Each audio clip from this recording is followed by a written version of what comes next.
যে কান আল্লাহ পাকের সত্য কালাম শুনতে অভ্যস্ত নয় তার জন্য বধির হওয়াই উত্তম। যে শরীর প্রতিপালকের ইবাদতে কোনো কাজে লাগে না তার মৃত্যুই ভালো। হযরতে জুনায়েদ বাগদাদী রাহমাতুল্লাহ আলাইহি ইরাকের বাগদাদ নগরীর অধিবাসী ছিলেন। তিনি ছিলেন পিরানে পীর এবং মারেফতের অতুলনীয় একজন বাদশাহ। হযরতে জুনায়েদ বাগদাদী রাহমাতুল্লাহ আলাইহি ছিলেন একজন বিশিষ্ট আলিম। সুন্দর কথাবার্তা এবং সূক্ষ্ম ইঙ্গিতপূর্ণ বাণী করতে হযরতে জুনায়েদ বাগদাদী রাহমাতুল্লাহ আলাইহির সমকক্ষ কেউ নেই। হযরতে জুনায়েদ বাগদাদী রাহমাতুল্লাহ আলাইহি সকল আলিমের কাছে বড়ই আদরণীয় এবং প্রশংসনীয়।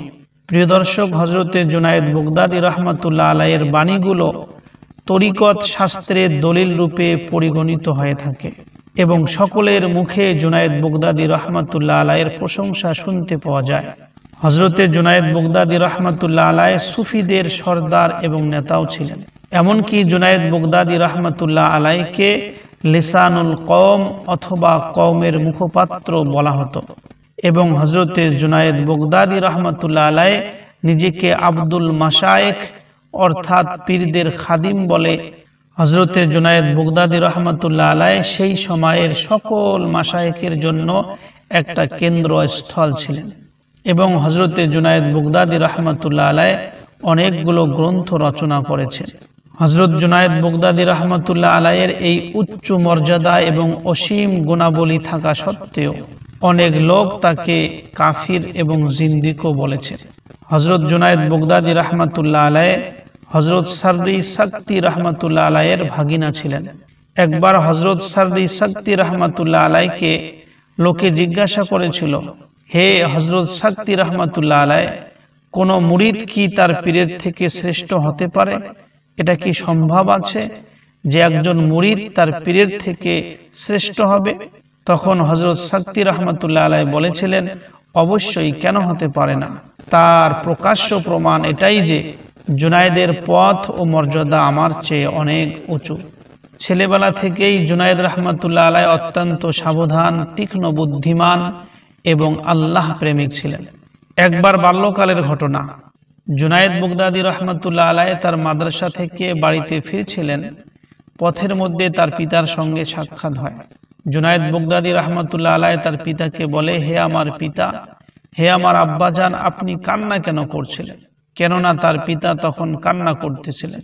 জুনায়েদ বাগদাদী রাহমাতুল্লাহ আলাইহির পিতা বলেন, আমি এই জন্য কান্না করতেছি যে আমি যাকাতের কিছু মাল তোমার মামা সাকতি রাহমাতুল্লাহ আলাইহির কাছে দিয়েছিলাম, কিন্তু আমার এই যাকাতের মালগুলো তোমার মামা গ্রহণ করেনি, আর এই জন্যই আমি কান্না করেছি। জুনায়েদ বাগদাদী রাহমাতুল্লাহ আলাইহির পিতা বলছেন, আমার কান্না করার কারণ হচ্ছে আমি সারা জীবনে এই 5000 দিরহাম উপার্জন করেছি, হালাল পথে উপার্জন করেছি, তবুও তোমার মামা আমার এই হালাল দিরহামের মধ্য থেকে একটি দিরহামও সে গ্রহণ করলো না। এই দুঃখে আমি এখানে কান্না করছি। আব্বাজানের কাছে জুনায়েদ বাগদাদী রাহমাতুল্লাহ আলাইহি এরকম কথা শুনে বললেন, আব্বাজান, এই দিরহামগুলো আমাকে দিন, আমি আমার মামাকে দিয়ে আসব। এরপরে জুনায়েদ বাগদাদী রাহমাতুল্লাহ আলাইহি তার পিতার কাছে ওই দিরহামগুলো নিয়ে তার মামা সাকতি রাহমাতুল্লাহ আলাইহির দরবারের মধ্যে উপস্থিত হলেন। তখন দরজা বন্ধ ছিল। জুনায়েদ বাগদাদী দরজার শিকল ধরে টান মারলেন। ফলে হযরতে সাকতি রাহমাতুল্লাহ আলাইহি জিজ্ঞাসা করলেন, বাইরে কে? উত্তরে জুনায়েদ বাগদাদী রাহমাতুল্লাহ আলাইহি বললেন, আমি জুনায়েদ বলছি, আপনি দরজা খুলুন এবং এই যাকাতের দিরহামগুলো নিয়ে নিন। কিন্তু হযরতে সাররি রাহমাতুল্লাহ আলাইহি বললেন, আমি এই যাকাতের মাল গ্রহণ করতে পারি না। তখন জুনায়েদ বাগদাদী রাহমাতুল্লাহ আলাইহি তখন ছোটবেলায় ছিলেন। শিশুকালে সে বলেছিলেন, সেই আল্লাহর কসম দিয়ে বলছি, যিনি আপনার প্রতি অনুগ্রহ করেছেন এবং আমার আব্বার প্রতি ন্যায় বিচার করেছেন, সেই আল্লাহর কসম দিয়ে বলছি, আপনি এই দিরহামগুলো রেখে দিন। জুনায়েদ বাগদাদী রাহমাতুল্লাহ আলাইহির এই কথা শুনে হযরত সাকতি রাহমাতুল্লাহ আলাইহি বললেন, হে জুনায়েদ, আমার উপর আল্লাহ তাআলা কি অনুগ্রহ করেছে এবং তোমার পিতার উপরে কি ন্যায় বিচার করেছে? তখন জুনায়েদ বাগদাদী রাহমাতুল্লাহ আলাইহি বললেন, আল্লাহ তাআলা আপনাকে দুনিয়াদারি থেকে মুক্ত করে আল্লাহর কাজে লিপ্ত রেখেছেন এবং পরকালের ধনে ধনী করেছেন। এটা হলো আল্লাহ তাআলার আপনার প্রতি অনুগ্রহ। আর আমার আব্বাকে দুনিয়ার ধনে ধনী করে দুনিয়ার কাজে লিপ্ত রেখেছেন, এটা তার প্রতি ন্যায় বিচার। এই কথা বলার পর হযরত জুনায়েদ বাগদাদী রাহমাতুল্লাহ আলাইহি বললেন, এখন আপনার ইচ্ছা হে মামাজান, যদি আপনি চাহেন তাহলে এটা গ্রহণ করতে পারেন, নইলে ফিরিয়েও দিতে পারেন। তবে উপযুক্ত লোকের কাছে যাকাত পাঠানো আমার আব্বাজানের কর্তব্য ছিল, তাই আপনার কাছে এই যাকাতের মাল পাঠিয়েছে। এই কথা শুনে হযরত সাকতি রাহমাতুল্লাহ আলাইহি বললেন, হে জুনায়েদ, আমি তোমার যাকাতের মাল গ্রহণ করার আগে আমি গ্রহণ করে নিতেছি। এই বলে দরজা খুলে দেন এবং যাকাতের মালও গ্রহণ করেন। তার সঙ্গে জুনায়েদ বাগদাদী রাহমাতুল্লাহ আলাইহিকে আদরের সাথে হৃদয়ের মধ্যে স্থান দিয়ে দেন। প্রিয় দর্শক, হযরত জুনায়েদ বাগদাদী রাহমাতুল্লাহ আলাইহির বয়স তখন 7 বৎসর। এই 7 বৎসর বয়সে জুনায়েদ বাগদাদী রাহমাতুল্লাহ আলাইহিকে সঙ্গে নিয়ে হযরতে সাকতি রাহমাতুল্লাহ আলাইহি হজ্জের জন্য চলে গেলেন মক্কা শরীফের মধ্যে। সেই সময় কাবা শরীফে 400 পীর মাশায়েখ জমায়েত হয়েছিল। ওই পীর মাশায়েখরা একদিন সবাই মিলে একসঙ্গে বসে আল্লাহ তাআলার কৃতজ্ঞতা এবং শুকরিয়া কিভাবে করা যায় সে নিয়ে আলোচনা করতেছিলেন। প্রত্যেককেই নিজ নিজ মত প্রকাশ করতেছিলেন যে এইভাবে আল্লাহর কাজ করলে তাহলে আল্লাহর নিয়ামতের প্রশংসা হবে এবং আল্লাহর নিয়ামতের শুকরিয়া আদায় হবে। হযরত সাকতি রাহমাতুল্লাহ আলাইহি জুনায়েদ বাগদাদী রাহমাতুল্লাহ আলাইহিকে বললেন, বাবা তুমিও কিছু বলো। এই কথা শুনে জুনায়েদ বাগদাদী রাহমাতুল্লাহ আলাইহি কিছুক্ষণ মাথা নিচু করে বসে বসে কিছু চিন্তা করলেন। তারপরে অনেক আজিজির সাথে বললেন, আল্লাহ তাআলা আমাদেরকে যে নিয়ামত দান করেছেন সে নিয়ামত পেয়ে যেন তার অবাধ্য নাফরমান না হই এবং আল্লাহ তাআলার নিয়ামতকে গুনাহের কারণ বা উপকরণ না করি, এটাই হলো সবথেকে বড় নিয়ামতের শুকরিয়া। জুনায়েদ বাগদাদীর এই কথা শোনার পরে পীর মাশায়েখরা বললেন, হে আমাদের নয়নের মণি, তুমি উত্তম বলেছ, যথার্থ সত্য বলেছ।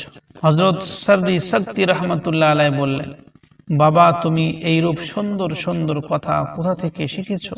এই কথা শুনে জুনায়েদ বাগদাদী রাহমাতুল্লাহ আলাইহি বলে উঠলেন, আপনার সোহবতের বাদৌলতে আমি এরকম কথা শিখেছি। জুনায়েদ বাগদাদী রাহমাতুল্লাহ আলাইহি ছোটবেলায় বাগদাদের মধ্যে কাঁচের ব্যবসা করতেন এবং যে দোকানের মধ্যে জুনায়েদ বাগদাদী কাঁচের ব্যবসা করতেন সেই দোকানের পর্দার আড়ালে গিয়ে সব সময় তিনি নফল নামাজ পড়তেন। এভাবে কিছুদিন চলে যাওয়ার পরে জুনায়েদ বাগদাদী রাহমাতুল্লাহ আলাইহি সেই ব্যবসার কাজ ছেড়ে দিলেন এবং হযরতে সাকতি রাহমাতুল্লাহ আলাইহির ঘরের সম্মুখস্থ একটি কোণার মধ্যে বসে আল্লাহ রাব্বুল আলামিনের জিকির করতে শুরু করলেন। আল্লাহ তাআলার জিকিরের মধ্যে জুনায়েদ বাগদাদী রাহমাতুল্লাহ আলাইহি এতই মশগুল হলেন যে ক্রমেই তিনি জিকিরের মধ্যে এতই বিমগ্ন হলেন যে কখনো ধ্যানমগ্ন অবস্থায় জুনায়েদ বাগদাদী রাহমাতুল্লাহ আলাইহি তার আসনের নিম্নভাগ হতে মুসাল্লা সরিয়ে ফেলতেন, যাতে তার অন্তরে আল্লাহ ছাড়া অন্য কিছুর খেয়াল আসতে না পারে। এইভাবে জুনায়েদ বাগদাদী রাহমাতুল্লাহ আলাইহি ছোট থেকে আল্লাহ রাব্বুল আলামিনের জিকির করতে শুরু করেন তার মামা সাকতি রাহমাতুল্লাহ আলাইহির দরবারের মধ্যে। এইভাবে 40 বছর যাবত জুনায়েদ বাগদাদী রাহমাতুল্লাহ আলাইহি আল্লাহ রাব্বুল আলামিনের জিকির করতে করতে কাটিয়ে দেন এবং 30 বছর যাবত এশার নামাজের পর দাঁড়িয়ে আল্লাহ আল্লাহ জিকির করতে থাকেন এবং এশার নামাজের ওযু দিয়ে তিনি ফজরের নামাজ আদায় করতে থাকেন।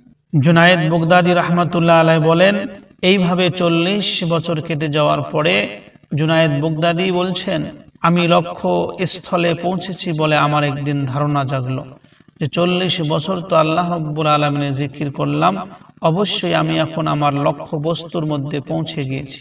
এরকম মনের মধ্যে ধারণা আসার সঙ্গে সঙ্গে গায়েব থেকে একটি আওয়াজ শুনতে পেল, হে জুনায়েদ, এখন তোমার ভূত পরস্তির সময় এসেছে।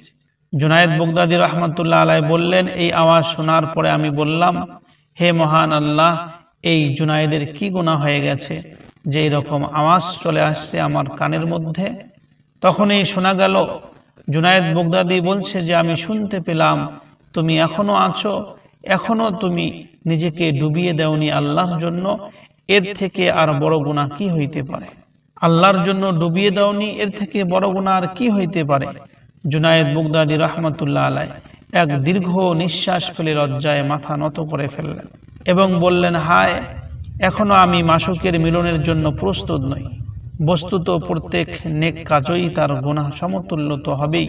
এই ঘটনা হওয়ার পরে জুনায়েদ বাগদাদী রাহমাতুল্লাহ আলাইহ পুনরায় সেই ঘরের মধ্যে নির্জন বাস অবলম্বন করলেন এবং আল্লাহ রাব্বুল আলামিনের জিকির করতে শুরু করলেন। সারা রাত তিনি সেখানে আল্লাহ তাআলার জিকির করতেন। জুনায়েদ বাগদাদী রাহমাতুল্লাহ আলাইহ এরকম জিকিরের মধ্যে থাকতেন, অন্য কোনো খেয়াল থাকতো না, দুনিয়ার কোনো আশা আকাঙ্ক্ষা থাকতো না। জুনায়েদ বাগদাদীর এমন জিকির দেখতে দেখতে এলাকার কিছু লোক জুনায়েদ বাগদাদী রাহমাতুল্লাহ আলাইহের বিরোধী হয়ে গেল। এই বিরোধীবাদীরা জুনায়েদ বাগদাদীর বিরুদ্ধে খলিফার দরবারে তার বিরুদ্ধে নালিশ করল। খলিফা বললেন যে বিনা কোনো প্রমাণে জুনায়েদ বাগদাদীকে আপন কাজে বাধা দেওয়া যায় না। কিন্তু বিরোধীবাদীরা বলল জনসাধারণ তার উল্টো পাল্টা কথা এবং তার কাজের মধ্যে ধোঁকায় পড়ে বিপদগামী হচ্ছে। এই জন্য হে আমিরুল মুমিনিন, আপনাকে কিছু একটা ব্যবস্থা করতেই হবে। এই কথা শুনে খলিফা গোপনে জুনায়েদ বাগদাদীকে পরীক্ষা করার জন্য একটা সংকল্প করলেন যে জুনায়েদ বাগদাদীর নাম তো ছড়িয়ে পড়েছে, সে আল্লাহ রাব্বুল আলামিনের জিকিরের মধ্যে সর্বসময় বিমগ্ন থাকে। সত্যিকারে কি তিনি একজন আল্লাহর ওলি নাকি এর মধ্যে কোনো কিছু সমস্যা রয়েছে? এটাই পরীক্ষা করার জন্য আমিরুল মুমিনিন একটু চিন্তা করলেন। আমিরুল মুমিনিনের একটি দাসী ছিল, যে দাসীটাকে আমিরুল মুমিনিন 3000 দিরহাম দিয়ে ক্রয় করেছিলেন। এই দাসীটি অত্যন্ত সুন্দরী একজন দাসী ছিল। সে যুগে আর এমন অপরূপা সুন্দরী দ্বিতীয় কোনো দাসী ছিল না। স্বয়ং খলিফা নিজেই তার প্রতি আসক্ত ছিলেন। এক রাতে মূল্যবান অলংকার ও মণিমুক্তা খচিত পোশাক পরিয়ে খলিফা সেই দাসীকে হুকুম করল, হে আমার দাসী, তোমাকে অমুক স্থানে হযরত জুনাইদের কাছে যেতে হবে। সেখানে গিয়ে অপরূপ ভঙ্গিমায় জুনাইদের সামনে নিজেকে প্রকাশ করবে এবং বলবে, আমার প্রচুর ধন সম্পত্তি আছে। এখন দাসীকে শিখিয়ে দেওয়া হচ্ছে যে জুনাইদকে এইভাবে পরীক্ষা করতে হবে। জুনাইদের সামনে গিয়ে দাসী বলবে, অত্যন্ত সুন্দরী হয়, খুব সাজগোজ করে। জুনাইদের সামনে গিয়ে দাসী বলবে যে আমার কাছে প্রচুর সম্পত্তি আছে, কিন্তু বর্তমানে আমার দুনিয়ার প্রতি বিতৃষ্ণা জন্মে গেছে, আমি আর দুনিয়ার প্রতি ভালোবাসি না। তাই আমি এই বাসনা নিয়ে আপনার কাছে এসেছি যে দয়া করে আপনি আমাকে নিজ সান্নিধ্যে স্থান দান করেন। দাসী বলবে, আমি আপনার সাথে থেকে বাকি জীবনটা আল্লাহর এই ইবাদতে কাটিয়ে দিতে চাই। এখন আমার মন একমাত্র এটাই চায় যে আপনাকে ছাড়া আর কাহারও কাছে আমি বসবো না। তার সঙ্গে দাসীকে এটাও বলে দেওয়া হলো যে হে দাসী, তুমি যতটুকু পারো খুব চেষ্টা করবে এবং খুব খোশামত করবে যাতে করে জুনায়েদ বাগদাদীকে ভালো করে চিনতে পারা যায় তার আসল রূপটা কি। এই কথা বলে খলিফা ওই দাসীকে বিদায় দিলেন এবং তারপরে কি ঘটনা ঘটবে এটা জানার জন্য একটি বুদ্ধিমান এক গোলামকে ওই দাসীর সঙ্গে প্রেরণ করিয়ে দিলেন। এই সুন্দরী দাসীটি পরিকল্পনা মতো জুনায়েদ বাগদাদী রাহমাতুল্লাহ আলাইহির কাছে পৌঁছেই মুখের ঘোমটা খুলে ফেলল। ঘটনাক্রমে জুনায়েদ বাগদাদী রাহমাতুল্লাহ আলাইহির নজর হঠাৎ একবার তার উপর পড়তেই জুনায়েদ বাগদাদী রাহমাতুল্লাহ আলাইহ তার মাথাটি নিচু করে ফেললেন। দাসীকে যে সমস্ত কথা বলতে বলা হয়েছিল সেই সমস্ত কথা জুনায়েদ বাগদাদীকে সামনে রেখে সমস্ত কথা ওই দাসী বলেছিল। তার সঙ্গে ভদ্রতা, বিনয়, খোশামত, পিরাপিরি ইত্যাদি কোনোটাই সেই দাসী করতে ছাড়েননি। কিন্তু জুনায়েদ বাগদাদী রাহমাতুল্লাহ আলাইহ দাসীর দিকে তাকায় না। জুনায়েদ বাগদাদী রাহমাতুল্লাহ আলাইহ নত মুখেই ওই দাসীর সকল কথা শুনে অবশেষে মাথা উঠিয়ে আহ আহ হায় বলে দীর্ঘ নিঃশ্বাস ছাড়লেন। আর সাথে সাথে দাসী বেহুশ হয়ে মাটির মধ্যে লুটিয়ে পড়ল এবং প্রাণ ত্যাগ করল। প্রিয় দর্শক, এমন ঘটনা দেখে ওই চাকরটি যে দাসীর সঙ্গে জুনায়েদ বাগদাদী রাহমাতুল্লাহ আলাইহির কাছে এসেছিল সে খলিফাকে গিয়ে এই সংবাদ জানালো। খলিফা দুঃখিত হয়ে বলল, যে ব্যক্তি আল্লাহর আশিকের সাথে এমন আচরণ করবে যা করার মতো নয়, তবে তার ফলাফলও এমন দেখবে যা দেখার মতো নয়। সাথে সাথেই খলিফা জুনায়েদ বাগদাদী রাহমাতুল্লাহ আলাইহির খিদমতের মধ্যে হাজির হলেন।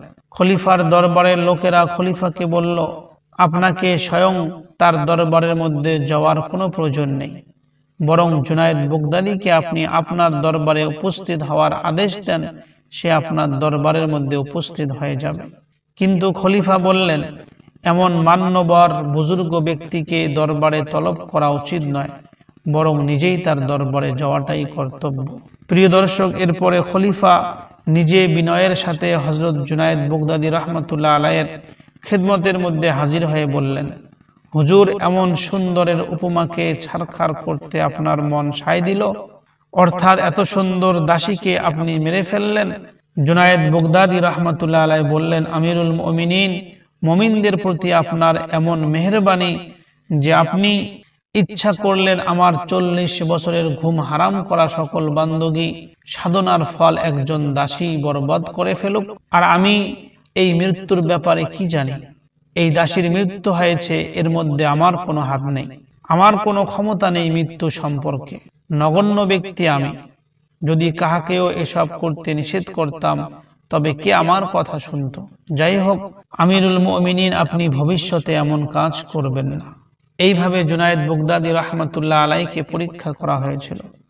যখনই জুনায়েদ বাগদাদী রাহমাতুল্লাহ আলাইহিকে পরীক্ষা করা হয়েছে, জুনায়েদ বাগদাদী এর থেকে আরো বেশি উন্নতি করেছেন এবং জুনায়েদ বাগদাদী রাহমাতুল্লাহ আলাইহির বুজুর্গি সুখ্যাতি লাভ করেছে এবং সমস্ত এলাকার মধ্যে তার বুজুর্গের কথা ছড়িয়ে পড়েছে। এই ঘটনার কিছুদিন পরে জুনায়েদ বাগদাদী রাহমাতুল্লাহ আলাইহি জনসম্মুখে ওয়াজ করতে শুরু করলেন।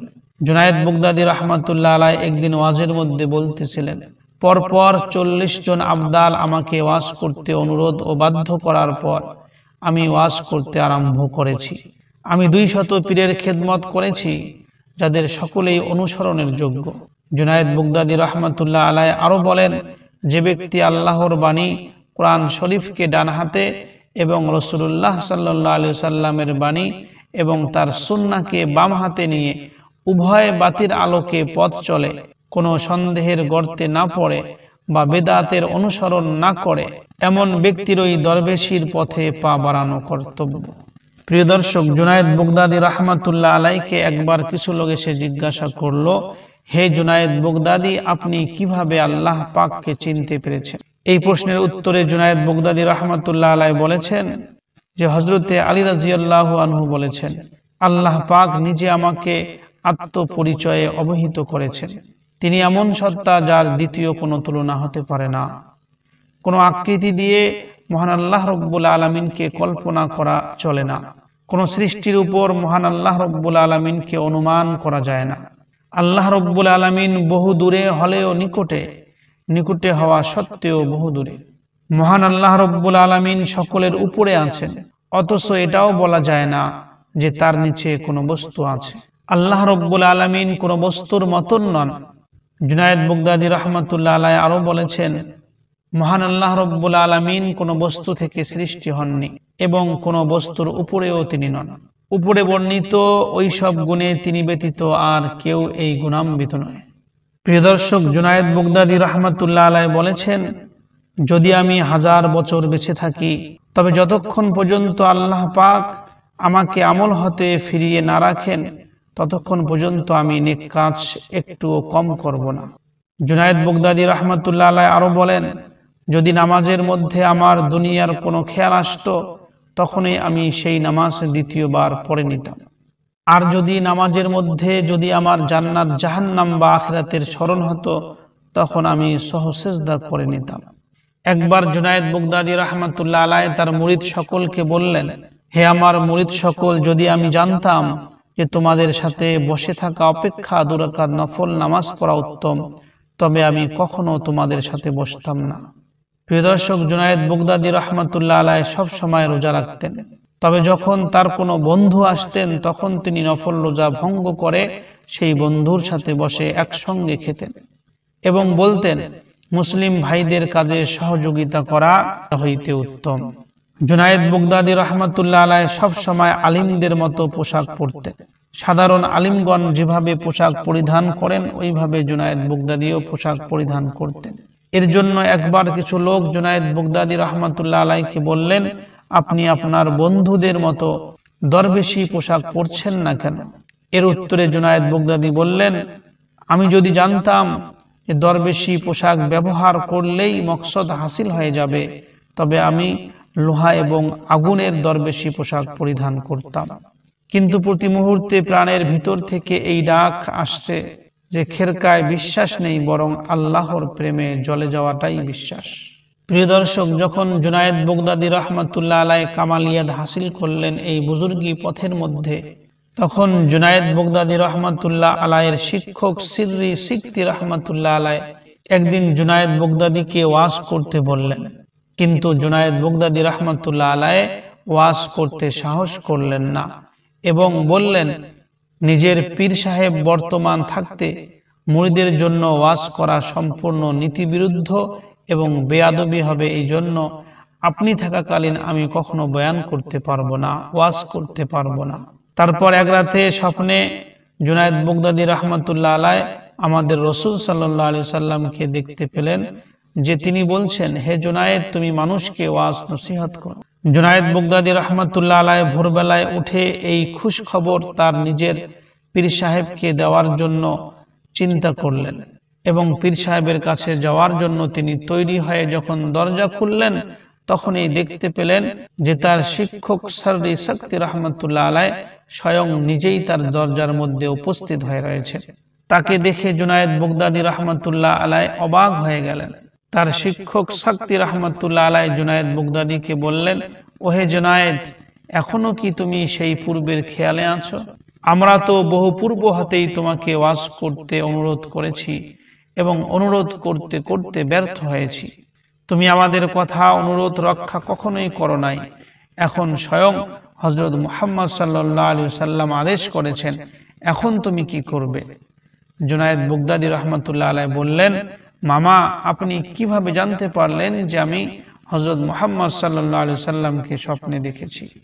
এরপর জুনায়েদ বাগদাদী রহমাতুল্লাহ আলাইহ তার মামা এবং শিক্ষককে বললেন, আমি ওয়াজ করতে পারি, তবে আমার একটাই শর্ত রয়েছে যে আমার মজলিসের মধ্যে 40 জনের বেশি লোক যেন থাকে না। এই ঘটনার কিছুদিন পর জুনায়েদ বাগদাদী রহমাতুল্লাহ আলাইহ একদিন ওয়াজ করতেছিলেন এবং সেই মজলিসের মধ্যে জুনায়েদ বাগদাদী রহমাতুল্লাহ আলাইহের কথা মতো 40 জন শ্রোতাই উপস্থিত ছিল। ওয়াজ শুনে 18 জন লোক সেই মাহফিলের মধ্যেই ইন্তেকাল করলেন। অবশিষ্ট 22 জন এমন বেহুশ হলেন যে লোকজন এসে কাঁধে করে তাদেরকে বাড়ি নিয়ে যায়। জুনায়েদ বাগদাদী রহমাতুল্লাহ আলাইহ বলেন যে একবার আমার মন হারিয়ে গিয়েছিল। আমি আল্লাহ তাআলার কাছে আবেদন করলাম, হে আল্লাহ, আমাকে আমার মনটি ফিরিয়ে দাও। তখন গায়েব থেকে একটি আওয়াজ শুনতে পেলাম, হে জুনায়েদ, আমি তোমার মন নিয়ে রেখে দিয়েছি যেন তুমি আমার সাথে থাকো। তুমি কি অন্যের মুখের দিকে তাকিয়ে থাকার জন্য আমার কাছে মন ফিরিয়ে নিচ্ছ? প্রিয় দর্শক, বর্ণিত রয়েছে যে একবার শিবলি রহমাতুল্লাহ আলাইহ একজন বিখ্যাত ওলি, তিনি বলেছিলেন যে যদি কিয়ামতের দিন মহান আল্লাহ রব্বুল আলামিন আমাকে জান্নাত এবং জাহান্নাম যা ইচ্ছা গ্রহণ করার জন্য হুকুম করেন, তাহলে আমি জাহান্নাম গ্রহণ করিব, কেননা জান্নাত গ্রহণ করা এটা আমার কাম্য। অপরদিকে এ স্থলে জাহান্নাম গ্রহণ করি কিনা এটা দেখাই আমার রবের এবং আমার আল্লাহ রব্বুল আলামিনের উদ্দেশ্য। সুতরাং যে বন্ধুর ইচ্ছার উপর আপন ইচ্ছাকে প্রাধান্য দেয় তাকে প্রকৃত বন্ধু বলা উচিত নয়। হযরত শিবলি রহমাতুল্লাহ আলাইহের এই উক্তি শুনে জুনায়েদ বাগদাদী রহমাতুল্লাহ আলাইহ বললেন, শিবলি রহমাতুল্লাহ আলাইহ এখনো বালকের মতন কথা বলছে। যদি আল্লাহ পাক আমাকে ওইরূপ ইখতিয়ার প্রদান করে, তাহলে আমি জান্নাত এবং জাহান্নাম কোনোটাই চাইব না, কেননা বান্দার আবার ইচ্ছা কি? বরং আমি বলবো, হে আল্লাহ, তুমি আমাকে যেখানে পাঠাও আমি সেখানেই যাব। তোমার যা পছন্দ আমার তাতেই সন্তুষ্ট। প্রিয় দর্শক, একদিনের ঘটনা, জুনায়েদ বাগদাদী রহমাতুল্লাহ আলাইহ একজন দরবেশ রোগীকে দেখতে গেলেন। এক ব্যক্তি দরবেশ ছিল, আল্লাহওয়ালা ছিল এবং তার রোগ হয়েছিল। সেই রোগী দরবেশ ব্যক্তিকে জুনায়েদ বাগদাদী রহমাতুল্লাহ আলাইহ দেখতে গিয়েছেন। জুনায়েদ বাগদাদী রহমাতুল্লাহ আলাইহ দেখতে গিয়ে দেখলেন যে দরবেশ রোগের যন্ত্রণায় খুব কান্না করছে। তাহা দেখে জুনায়েদ বাগদাদী রহমাতুল্লাহ আলাইহ বললেন, এই ক্রন্দন দিয়ে কার বিরুদ্ধে তুমি অভিযোগ করছো হে দরবেশ? এই কথা শুনে দরবেশ চুপ করে বসে রইলেন। জুনায়েদ বাগদাদী রহমাতুল্লাহ আলাইহ বললেন, আমার নিজের কাদারও কোনো উপকরণ নাই, আবার সবর করারও কোনো আমার শক্তি নেই। প্রিয় দর্শক, একদিনের ঘটনা, হযরতে জুনায়েদ বাগদাদী রহমাতুল্লাহ আলাইহির শরীরের কোনো একটি জায়গার মধ্যে ব্যথা হয়েছিল। হযরত জুনায়েদ বাগদাদী রাহমাতুল্লাহ আলাইহি সূরা ফাতিহা পাঠ করে সেই জায়গার মধ্যে ফুঁক দিয়েছিলেন। তখনই গায়েব থেকে কে যেন ডেকে বলল, তোমার লজ্জা হয় না যে আমার কালামকে তুমি নিজের স্বার্থে ব্যবহার করছো? প্রিয় দর্শক, জুনায়েদ বাগদাদী রাহমাতুল্লাহ আলাইহি একবার বলেছেন যে আমি ইবলিসকে দেখার বড় আশঙ্কা করছিলাম। একদিন কিছুক্ষণ পর আমি মসজিদের দরজায় দাঁড়িয়ে থেকে দূর হতে একজন বৃদ্ধকে আমার দিকে আসতে দেখলাম। তাকে দেখেই আমার মনে একটু ঘৃণার ভাব হলো। আমি জিজ্ঞেস করলাম, তুমি কে? তখন সেই ব্যক্তি উত্তরে বলল, আমি তোমার আকাঙ্ক্ষা। তখন জুনায়েদ বাগদাদী রাহমাতুল্লাহ আলাইহি বলছেন, আমি বললাম, হে মালাউন, কে তোকে হযরতে আদম আলাইহিস সালামকে সিজদা করতে নিষেধ করেছিল? সেই ইবলিস বলল, হে জুনায়েদ, এটা আমার পক্ষে কেমন করে বৈধ ছিল যে আমি আল্লাহ তাআলা ব্যতীত অন্যকে সিজদা করব? জুনায়েদ বাগদাদী রাহমাতুল্লাহ আলাইহি বলেন, আমি তার উত্তর শুনে হতবাক হয়ে চেয়ে রইলাম। তখনই গায়েব হতে একটি আওয়াজ এলো, হে জুনায়েদ, তুমি শয়তানকে বলো, তুমি মিথ্যা কথা বলছো।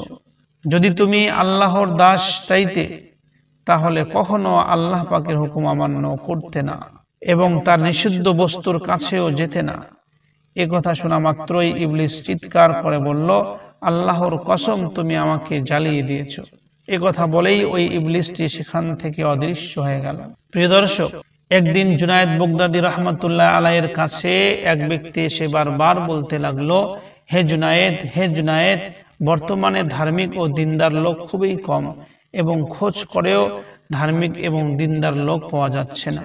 কিছুক্ষণ পর জুনায়েদ বাগদাদী রাহমাতুল্লাহ আলাইহি বললেন, যদি এরূপ লোক চাও যে তোমার বোঝা উঠাতে সক্ষম, তবে তা তোমার সহজে মিলবে না। অপরদিকে যদি তুমি এমন লোক চাও যে তুমি তো তার বোঝা বহন করবে, তবে আমার কাছে এমন লোক বহু রয়েছে। প্রিয় দর্শক, একটি মনোরম ঘটনা রয়েছে জুনায়েদ বাগদাদী রাহমাতুল্লাহ আলাইহি। একদিন শিবলি রাহমাতুল্লাহ আলাইহি মসজিদের মধ্যে হঠাৎ বলে উঠলেন যে আল্লাহ রাব্বুল আলামিন মহৎ এবং তার মহত্ব অসীম। এই কথা শুনে জুনায়েদ বাগদাদী রাহমাতুল্লাহ আলাইহি বললেন, হে শিবলি, যদি আল্লাহ পাক গায়েব অনুপস্থিত হন তাহলে অনুপস্থিত ব্যক্তির আলোচনা করা গীবত এবং গীবত করা হারাম। পক্ষান্তরে যদি আল্লাহ তাআলা উপস্থিত থাকেন তবে উপস্থিত ব্যক্তির নাম নেওয়া আদরের খিলাফ বা নীতি বিরুদ্ধ একটি কাজ। একদিন এক ব্যক্তি জুনায়েদ বাগদাদী রাহমাতুল্লাহ আলাইহিকে জিজ্ঞাসা করলো, হে জুনায়েদ, অন্তর কখন সন্তুষ্টি লাভ করে? তখন জুনায়েদ বাগদাদী রাহমাতুল্লাহ আলাইহি বলেছিলেন, যখন অন্তরের মধ্যে আল্লাহ পাক বিদ্যমান থাকে তখন তার অন্তর সন্তুষ্টি লাভ করে। জুনায়েদ বাগদাদী রাহমাতুল্লাহ আলাইহি বলেন যে আমি এক নাপিতের কাছে আল্লাহ তাআলার ইখলাস এবং আল্লাহ তাআলার প্রেম শিক্ষা লাভ করেছি। জুনায়েদ বাগদাদী রাহমাতুল্লাহ আলাইহি বলছেন, আমি যখন মক্কা শরীফে ছিলাম, একজন নাপিত কোনো এক ব্যক্তির মাথার চুল কাটতেছিল। আমি ওকে বললাম, ওহে নাপিত, আল্লাহর ওয়াস্তে আমার চুলগুলো কাটিয়ে দেবেন কি? সেই ব্যক্তি তখন বলল, হ্যাঁ, নিশ্চয়ই দিব, এবং সাথে সাথে তার চোখ পানিতে ভরে উঠল। এখনো পর্যন্ত সেই লোকটির চুল কাটানো শেষ হয়নি, তথাপিও সেই লোকটিকে বলল, আপনি একটু উঠে যান না, এখন আপনাকে আপনার চুল আমি কাটতে পারলাম না। কেননা ইনি যখন আল্লাহ পাকের পবিত্র নামের মাধ্যমে জিকির করেছেন তখন তাকে তার চুল আগে কাটতে হবে। এটা বলে সে আমাকে সাদরে কাছে বসালো এবং আমার মাথা চুম্বন করে এবং তার চুল কাটার কাজ শুরু করলো। এরপর ওই নাপিত একটি কাগজের পুড়িয়া আমার হাতের মধ্যে দিয়ে বলল, এগুলো আপনার নিজ কাজে ব্যয় করুন। এতে কিছু স্বর্ণ মুদ্রা ছিল, আর এই স্বর্ণ মুদ্রাগুলো দিয়েছিল একজন নাপিত। জুনায়েদ বাগদাদী রাহমাতুল্লাহ আলাইহি বলছেন যে ওই নাপিতের উদারতা দেখে আমার মন খুব খুশি হইল এবং আমি মনে মনে ইরাদা করলাম যখনই আমার হাতের মধ্যে ধন আসবে তখনই সর্বপ্রথম ওই নাপিতের কাছে যাব এবং তাকে তার প্রতিদান দিব। প্রিয় দর্শক, নাপিতের সঙ্গে এই ঘটনা হওয়ার পর কয়েকদিন হয়ে গিয়েছিল যে বাসরার জনসাধারণ আমাকে একটি থলি আশরাফি দিয়েছিল, যে থলিটা আশরাফি দিয়ে ভর্তি ছিল। জুনায়েদ বাগদাদী রাহমাতুল্লাহ আলাইহি বলছেন যে আমি এগুলো নিয়ে ওই নাপিতের কাছে উপস্থিত হলাম। সে মুদ্রা দেখে আমাকে জিজ্ঞাসা করলো, এটা কি? আমি বললাম, আপনার চুল কাটার দিন আমি ইরাদা করেছিলাম যে আমি এরপর প্রথম যে অর্থ পাবো তা তোমাকে দিব। সে আমাকে বলল, আল্লাহর নামে কি আপনার লজ্জা হয় না যে আল্লাহর ওয়াস্তে আমার চুলগুলোকে কেটে দিবেন কি, বলে এখন আবার তার প্রতিদান কেন দিচ্ছেন? আপনি কি কাউকে এমন দেখেছেন যে আল্লাহর খুশির জন্য কাজ করে আবার এর পরিবর্তে পারিশ্রমিক নেয়? জুনায়েদ বাগদাদী রাহমাতুল্লাহ আলাইহি ওই নাপিতের কথা শুনে আশ্চর্য হয়ে উঠলেন। আল্লাহ তাআলা হযরতে দাউদ আলাইহিস সালামকে ওহী পাঠিয়েছেন যে ব্যক্তি আমার প্রেমের দাবি করে অথচ রাত্রি এলে প্রেম ছেড়ে দিয়ে আরামে ঘুমিয়ে যায়, সে একজন মিথ্যাবাদী ছাড়া আর কিছু নয়। একদিন এক ব্যক্তি জুনায়েদ বাগদাদী রাহমাতুল্লাহ আলাইহিকে এসে বলল, হে জুনায়েদ বাগদাদী, আমি ক্ষুধার্ত ও বস্ত্রহীন অবস্থায় আছি।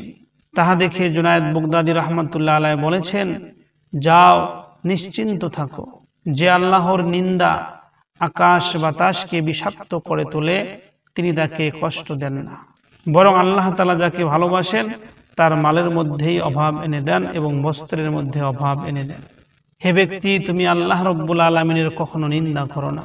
এক ধনী ব্যক্তি, তার একটি নিয়ম ছিল যে সেই ব্যক্তি কখনো সুফিদের ছাড়া অন্য কাউকে কোনো জিনিস দান করত না, এবং সেই ব্যক্তি বলতো, যেহেতু সুফিদের আল্লাহ পাকের জিকির ব্যতীত অন্য কোনো লক্ষ্য নাই, অভাবে পড়লে তাদের মন এবং সাহস ছিন্ন হয়ে যাবে, আল্লাহ তাআলার জিকির থেকে হয়তো দূরে সরে যেতে পারে। সুতরাং দুনিয়াদার হাজার লোকদের দান করার চাইতে একজন আল্লাহওয়ালা ব্যক্তিকে দান করা উত্তম। জুনায়েদ বাগদাদী রাহমাতুল্লাহ আলাইহি এই কথা শোনার পর বললেন, এটা তো কোনো আল্লাহ প্রেমিকের কথা অবশ্যই। অতঃপর সেই ব্যক্তি, ওই ধনী ব্যক্তি, সে সুফিদেরকে দান করতে করতে অবশেষে নিজেই একদিন নিঃস্ব হয়ে গেল। তখন জুনায়েদ বাগদাদী রাহমাতুল্লাহ আলাইহি সেই ব্যক্তিকে কিছু অর্থ দান করে বলেন, এটা তোমার মূলধন করে নাও এবং এটা দিয়ে তুমি বাণিজ্য করো, তোমার মতো লোকের পক্ষে বাণিজ্য করা অনুচিত না। জুনায়েদ বাগদাদী রাহমাতুল্লাহ আলাইহির একজন মুরিদ ছিল, সেই মুরিদ তার সমস্ত ধন সম্পদ জুনায়েদ বাগদাদী রাহমাতুল্লাহ আলাইহির জন্য উৎসর্গ করে দিয়েছিল। সেই মুরিদের কাছে কেবলমাত্র একখানা ঘর অবশিষ্ট ছিল। একদিন এই মুরিদ জুনায়েদ বাগদাদী রাহমাতুল্লাহ আলাইহিকে জিজ্ঞাসা করলেন, এখন আমি কি করব? তখন জুনায়েদ বাগদাদী রাহমাতুল্লাহ আলাইহি বললেন, ঘরটি বিক্রি করে ফেলো এবং উহার মূল্য আমার নিকট নিয়ে আসো। তখন জুনায়েদ বাগদাদী রাহমাতুল্লাহ আলাইহির ওই মুরিদটি বাড়িতে গিয়ে ঘরখানা বিক্রি করে তার টাকা এনে জুনায়েদ বাগদাদী রাহমাতুল্লাহ আলাইহির হাতের মধ্যে তুলে দেয়। জুনায়েদ বাগদাদী রাহমাতুল্লাহ আলাইহি ওই টাকাগুলো পেয়ে হুকুম করলেন, টাকাগুলো নদীর মধ্যে ফেলে দিয়ে দাও। এরপরে এইরূপ করা হলো এবং সেই লোকের অবশিষ্ট যে কয়টা টাকা ছিল সেগুলো নদীর মধ্যে ফেলে দিল। অবশেষে সহায় সম্বলহীন হয়ে সেই ব্যক্তি পীর সাহেবের পিছু পিছু চলতে শুরু করলেন। তখন জুনায়েদ রাহমাতুল্লাহ আলাইহি সেই ব্যক্তিকে তাড়িয়ে দিয়ে বললেন, আমার কাছ থেকে যাও, তুমি কেন আমার পিছনে পিছনে আসছো? তিনি যতই অনুনয় বিনয় করতে লাগলেন, পীর সাহেব ততই তাকে তাড়িয়ে দিতে লাগলেন, কিন্তু সেই ব্যক্তি কিছুতেই পিছু ছাড়লেন না। অবশেষে পীর সাহেবের পিছু আঁকড়িয়ে ধরার ফলে সেই ব্যক্তির উদ্দেশ্য সিদ্ধ হলো, সেই ব্যক্তির জীবনে কামালিয়াত লাভ করলেন। কথিত আছে, একবার জুনায়েদ বাগদাদী রাহমাতুল্লাহ আলাইহির এক মুরিদের মাথার মধ্যে পাগলামি খেয়াল চাপলো। সেই মুরিদ চিন্তা করতে লাগলো যে এখন আমি কামেল দরবেশ হয়ে গেছি, এই জন্য আমার পক্ষে পীরের সঙ্গ ব্যতীত একাকী থাকাই উত্তম হবে। এই বলে সেই মুরিদ নির্জনে বসবাস করতে শুরু করলো। যখন সেই মুরিদটি পীর সাহেবকে ছেড়ে দিয়ে একাই বসবাস করতে শুরু করলো, সেই মুরিদ প্রত্যেক রাত্রিবেলা স্বপ্নে দেখতে শুরু করলো যে ফারিস্তাগণ উট নিয়ে হাজির হয়ে তাকে বলছে, তোমাকে জান্নাতে নিয়ে যাব।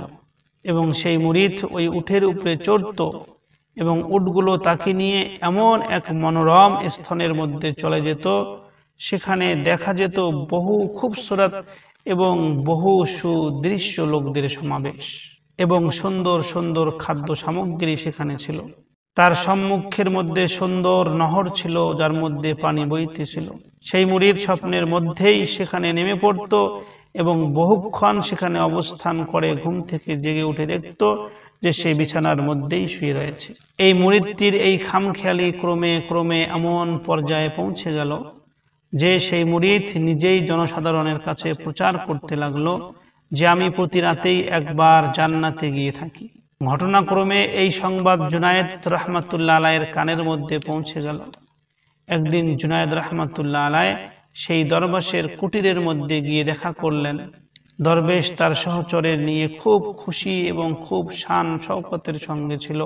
জুনায়েদ বাগদাদী রহমাতুল্লাহ আলাইহি সেখানে যাওয়ার পর সেই দরবেশের কাছে তার হাল হাকিকাত জিজ্ঞাসা করলেন যে, হে দরবেশ, তুমি এখন কেমন আছো? এরপরে জুনায়েদ বাগদাদী রহমাতুল্লাহ আলাইহির ওই মুরিদটি সমস্ত ঘটনা খুলে বলল। তাহা শুনে জুনায়েদ বাগদাদী রহমাতুল্লাহ আলাইহি বললেন, আচ্ছা ঠিক আছে, আজ রাতে তুমি তোমার কথিত জান্নাতে পৌঁছালে লা হাওলা ওয়ালা কুওয়াতা ইল্লা বিল্লাহ পড়বে। এই দোয়াটি অবশ্যই 3 বার পাঠ করবে। এরপরে ওই দরবেশ আগের মতোই ঘুমে অচেতন হলে আজ রাতেও সে কথিত জান্নাতের মধ্যে পৌঁছে গেল। তখন পীর সাহেবের সেই কথাটা তার স্মরণ ছিল এবং সেটাকে পরীক্ষা করার জন্য সে লা হাওলা ওয়ালা কুওয়াতা ইল্লা বিল্লাহ পড়ে নিল। এটা শোনা মাত্র উপস্থিত সকলেই আসর ভেঙ্গে চিৎকার করতে করতে সেই ব্যক্তিকে একাকী ফেলে তারা সবাই সেখান থেকে পালিয়ে চলে গেল। এরপর সেই ব্যক্তি দেখতে পায় যে সে একটি কুশ্রী ঘোড়ায় চড়ে এক নোংরা স্থানে উপস্থিত হয়েছে এবং সেখানে সম্মুখে মৃত জন্তুদের দুর্গন্ধময় হাড্ডি পড়ে রয়েছে। তখন সেই ব্যক্তি নিজের ভুল বুঝতে পারল। ভোরে ঘুম থেকে জেগেই সে পীর সাহেবের খেদমতে হাজির হয়ে তওবা করল এবং বুঝতে পারল যে মুরিদের পক্ষে পীরকে ছেড়ে একাকী বসবাস করা সম্ভব নয়। একবার জুনায়েদ বাগদাদী রহমাতুল্লাহ আলাইহি ওয়াজ করতেছিলেন এবং তার ওয়াজ শুনে একজন মুরিদ আবেগের মধ্যে উঠে খুব জোরে চিৎকার করে ফেলল। জুনায়েদ বাগদাদী রহমাতুল্লাহ আলাইহি সেই মুরিদকে বললেন যে, হে যুবক, তুমি এরপরে আর এইভাবে চিৎকার করিও না। যদি এরপরেও তুমি এই মজলিসের মধ্যে চিৎকার করো তাহলে কিন্তু তোমাকে মজলিস থেকে বার করে দেওয়া হবে। এরপরে জুনায়েদ বাগদাদী রহমাতুল্লাহ আলাইহি তার পূর্বের যে ওয়াজ করতেছিলেন সেই ওয়াজটি আবার দ্বিতীয়বার করতে শুরু করলেন গোড়া থেকে। সেই যুবক তার আবেগে আর সহ্য করতে পারল না, কিন্তু নিজেকে সামলানো তো পারল না। ভিতরের গুমরানো আবেগে শ্বাসরুদ্ধ হয়ে সেই যুবক সেখানে মৃত্যুবরণ করল। জুনায়েদ বাগদাদী রহমাতুল্লাহ আলাইহির একজন মুরিদ তার সঙ্গে কোনো একটি বিষয়ে বেয়াদবি করার পরে সে লজ্জা পায় এবং তার মসজিদ থেকে বের হয়ে চলে যায় এবং অন্য কোনো একটি মসজিদের মধ্যে গিয়ে অবস্থান করে থাকতে শুরু করে। একবার জুনায়েদ বাগদাদী রহমাতুল্লাহ আলাইহি সেই পথে কোথাও যাচ্ছিলেন, হঠাৎ মুরিদের প্রতি তার নজর পড়ে, কিন্তু হায়, জুনায়েদের চোখে চোখ পড়া মাত্র সেই মুরিদ ভয়ে মাটিতে পড়ে গেল এবং মাথা ফেটে কপাল বেয়ে রক্ত পড়তে শুরু করলো। রক্তের যে ফোঁটা মাটিতে পড়ছিল তাতে অবিকল আরবিতে আল্লাহ জাল্লাহ জালালুহু অক্ষরের আকৃতি বারবার সেখান থেকে প্রকাশ পাইতেছিল। জুনায়েদ বাগদাদী রহমাতুল্লাহ আলাইহি তাহা দেখে বললেন, কি হে, তুমি কি আমাকে দেখাতে চাচ্ছ যে তুমি মারিফতের একেবারে উচ্চ শ্রেণীতে পৌঁছে গেছো? মনে রেখো, ছোট ছোট বালকেরা আল্লাহর জিকিরে তোমার সমান। পীর সাহেবের কথায় তার অন্তরে এমন ভীষণ আঘাত লাগলো যে তখনই সে ধরফর করে প্রাণ হারালো। তারপর তাকে যথারীতি দাফন করা হলো। কিছুদিন পরের ঘটনা, কিছুদিন পর এক বুজুর্গ ব্যক্তি তাকে স্বপ্নের মধ্যে দেখে জিজ্ঞাসা করলো, তুমি নিজেকে কোন স্তরে পেলে? সেই মুরিদ উত্তরে বলল, বহু বছর যাবত দৌড়াদৌড়ি করেছি, কিন্তু দেখি এখনো কুফরির সীমায় রয়ে গেছি, ধর্ম এখনো বহু দূরে রয়েছে। এখন বুঝেছি আমার পূর্বের সমস্ত ধারণাই ভুল ছিল। বাসরা নগরীতে জুনায়েদের একজন মুরিদ ছিল। জুনায়েদ বাগদাদী রহমাতুল্লাহ আলাইহির এই মুরিদটি নির্জন বাস করছিলেন। একদিন তার অন্তরে কোনো একটি পাপ কাজের হয়তো ধারণা জন্মেছিল। তখন আয়নায় নিজের মুখ দেখতে গিয়ে দেখেন মুখটি কালো বর্ণ ধারণ করেছে। এমন অবস্থা দেখে সেই মুরিদ চিন্তিত হয়ে পড়লেন। বহু তদবির করার পরেও তার মুখের এই অবস্থা ভালো হচ্ছিল না। এজন্য লজ্জায় কাউকে তিনি তার মুখ দেখাচ্ছিলেন না। 3 দিন পর দেখা গেল তার অন্ধকার চেহারা ফর্সা হয়ে ক্রমে ক্রমে আসল রূপে ফুটে উঠছিল। ইতিমধ্যে এক ব্যক্তি এসে দরজায় টোকা দিল। সেই মুরিদ ভিতর থেকে বলল, কে? উত্তর এলো, আমি জুনায়েদ বাগদাদী রহমাতুল্লাহ আলাইহির পত্র নিয়ে এসেছি। দরজা খুলে সেই মুরিদ সেই পত্রটি হাতে নিয়ে পড়তে লাগলেন। প্রিয় দর্শক, সেই পত্রের মধ্যে লেখা ছিল, বান্দেগীর পবিত্র দরবারে থাকতে কেন আদব রক্ষা করে চলো না? যদ্দরুন আমাকে 3 দিন যাবত ধোপার কাজ করতে হচ্ছে যেন তোমার কালো মুখ সাদায় পরিণত করতে পারি। একদিন জুনায়েদ বাগদাদী রহমাতুল্লাহ আলাইহি তার এক মুরিদ সহ ময়দানের দিকে হাঁটতে যান। সেই মুরিদের জামার এক অংশ ছেঁড়া ছিল। সেদিন রোদও প্রচণ্ড পড়েছিল এবং প্রখর ছিল, এবং ওই সেরা স্থান দিয়ে সেই মুরিদের গায়ের মধ্যে রোদ লেগে যাচ্ছিল। তখন সেই মুরিদ বলল, আজ বড় গরম পড়েছে। জুনায়েদ বাগদাদী রহমাতুল্লাহ আলাইহি এই কথা শুনেই ক্রোধ ভরে তার দিকে তাকিয়ে বলেন, চলে যাও, তুমি আমাদের সঙ্গী হওয়ার উপযুক্ত নও। এরপরে জুনায়েদ বাগদাদী রহমাতুল্লাহ আলাইহি ওই মুরিদকে তার দল থেকে বের করে দেন। প্রিয় দর্শক, সৈয়দ নাসিরি নামক এক ব্যক্তি হজ করতে যাওয়ার পথে বাগদাদ নগরীতে পৌঁছালেন এবং হযরত জুনায়েদ বাগদাদী রহমাতুল্লাহ আলাইহির সঙ্গে সাক্ষাৎ করতে এলেন। জুনায়েদ বাগদাদী রহমাতুল্লাহ আলাইহি জিজ্ঞাসা করলেন, কোথা থেকে তশরিফ এনেছো? সেই সৈয়দ ব্যক্তি বললেন যে, জিলান থেকে আমি এসেছি। জুনায়েদ বাগদাদী রহমাতুল্লাহ আলাইহি তাকে বললেন, আপনি কোন বংশের লোক? সেই ব্যক্তি উত্তরে বললেন, আমিরুল মুমিনিন হযরতে আলী রাদিয়াল্লাহু আনহুর বংশের লোক। জুনায়েদ বাগদাদী রহমাতুল্লাহ আলাইহি সেই ব্যক্তিকে বললেন, আপনার দাদা অর্থাৎ আলী রাদিয়াল্লাহু আনহু তো দুই তরবারি পরিচালনা করতেন। একটি তলোয়ার পরিচালনা করতেন তার নফসের বিরুদ্ধে এবং অপর তলোয়ারটি পরিচালনা করতেন কাফিরদের বিরুদ্ধে, আর আপনি তারই বংশধর বলে পরিচয় দিচ্ছেন। কিন্তু বলুন তো, আপনি কোন তরবারি পরিচালনা করেন? সৈয়দ সাহেব এই কথা শুনে নিজেকে সামলাতে না পেরে মাটিতে গড়াগড়ি দিয়ে কাঁদতে লাগলেন। হে শেখ সাহেব, আমার হজ এ স্থানেই ছিল, দয়া করে আমাকে আল্লাহ পাকের দিকে পথ দেখিয়ে দিন। জুনায়েদ বাগদাদী রহমাতুল্লাহ আলাইহি সেই সৈয়দকে বলল, আপনার সিনা আল্লাহ পাকের পবিত্র গৃহ, কাজেই তাতে কোনো গায়ের মুহরমের মোহাব্বত রেখো না। জুনায়েদ বাগদাদী রহমাতুল্লাহ আলাইহির নসিহত শেষ না হতেই সৈয়দ সাহেব দুনিয়া ছেড়ে চলে যান। প্রিয় দর্শক, একবার এক ব্যক্তি জিজ্ঞাসা করলেন, হে জুনায়েদ বাগদাদী, একজন বান্দা কখন গোলামের হাকিকত বুঝতে সক্ষম হয়? তিনি উত্তরে বলেন, যখন বান্দা প্রত্যেক বস্তুর মালিক একমাত্র আল্লাহ পাককেই জানে এবং দুনিয়ার সমস্ত বস্তুর প্রকাশ একমাত্র আল্লাহ পাক হতে বলে সুদীর্ঘ বিশ্বাস রাখে। সকল বস্তুর অস্তিত্ব, লাভ ও স্থায়িত্ব আল্লাহর হাতে এবং মনে প্রাণে বিশ্বাস রাখে যে প্রত্যেকের প্রত্যাবর্তনের স্থল একমাত্র আল্লাহ পাকের দিকেই। তখনই তার দাসত্বের স্বরূপ প্রকাশ পায় এবং সে দাসত্বের শ্রেণীভুক্ত হয়। একবার লোকেরা জুনায়েদ বাগদাদী রহমাতুল্লাহ আলাইহিকে সততা সম্পর্কে জিজ্ঞাসা করেন যে, হে জুনায়েদ বাগদাদী, সততা কি জিনিস? তখন জুনায়েদ বাগদাদী রহমাতুল্লাহ আলাইহি বলেছেন, সত্যবাদীর গুণের নাম সততা। সত্যবাদী ওই ব্যক্তিকে বলে যাকে তুমি যেরূপ গুণ সমূহে গুণী বলে শুনেছ, কাজের বেলায়ও সেরূপ দেখতে পাও এবং সারা জীবন ওই রূপ দেখতে পাও। আর যে ব্যক্তিকে কথায়, কাজে ও অবস্থায় সৎ দেখতে পাও, তাকে সিদ্দিক বলে। লোকেরা জিজ্ঞাসা করল, ইখলাস কি জিনিস? তখন জুনায়েদ বাগদাদী রহমাতুল্লাহ আলাইহি বললেন, আল্লাহ পাকের কাজকে করতে নফসকে প্রবৃত্তি করে দেওয়া, কেননা এটাও তোমার উপরে প্রভুত্ব করতে চায়। অর্থাৎ সমস্ত কাজ একমাত্র আল্লাহর খুশির জন্য করা এবং তা হতে আপনার দখল না দেওয়া, কেননা নফসের স্বভাবই হলো প্রভুত্বের দাবিতে তোমাকে তার অনুগত্য রাখবে। একবার এক ব্যক্তি এসে জুনায়েদ বাগদাদী রহমাতুল্লাহ আলাইহিকে জিজ্ঞাসা করল, সবচেয়ে শ্রেষ্ঠ বুজুর্গ ও খোদাপ্রেমিক কোন ব্যক্তি? জুনায়েদ বাগদাদী রহমাতুল্লাহ আলাইহি উত্তরে বললেন, যে দরবেশ আল্লাহর খুশিতে খুশি থাকেন তিনি সর্বশ্রেষ্ঠ বুজুর্গ। একবার এক ব্যক্তি জুনায়েদ বাগদাদী রহমাতুল্লাহ আলাইহিকে এসে জিজ্ঞাসা করল, কি ধরনের লোকের সাহচর্যে থাকব?